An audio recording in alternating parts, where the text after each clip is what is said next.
මේ තියෙන්නේ අද රිපෙයාර් එකට ආව BTS 1990 පාටි බොක්ස් එක. මේක නෝ පවර් තමයි තියෙන්නේ. පවර් ඔන් කරාම ඔය බ්ලූ ලයිට් ටික පත්තු වෙනවා. වෙන මොකුත් බටන් වැඩ කරන්නේ නැහැ. ඉන්ඩිකේටර්ස් මොකුත් වැඩ කරන්නේ නැහැ.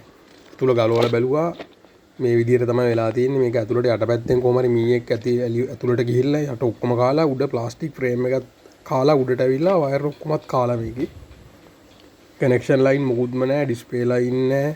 සර්කිට් බෝඩ් එකේ මීයා දත් පාරවල් ඇදලා ඒකේ ඩැමේජ් වෙච්ච පාරවල් තියෙනවා. ඒවෙන් පවර් ලයින් යන්නේ නැහැ. මම ඒක රිපෙයාර් එක කරගත්තා. මේ තියෙන රිපෙයාර් එකට පස්සේ විදිය ටෙස්ට් කරන විදිය.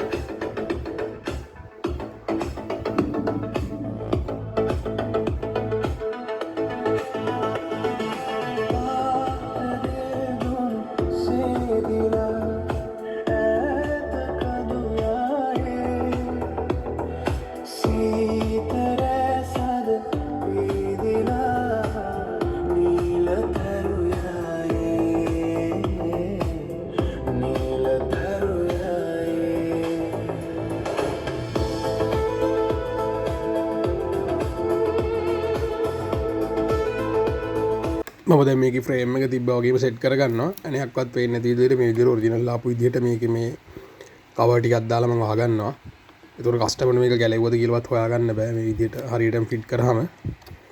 මම ඔයාලට රිපෙයාර් එකෙන් පස්සෙත් වීඩියෝ එකක් දාන්නම්. ඔයාලගේ මේ වගේ වැඩ කරන්න නැති පාටි බොක්ස් තියෙනවා නම් මං ගාවට අරන් එන්න රිපෙයාර් කරලා දෙන්න පුළුවන්. Power on. Bluetooth mode. Bluetooth connected.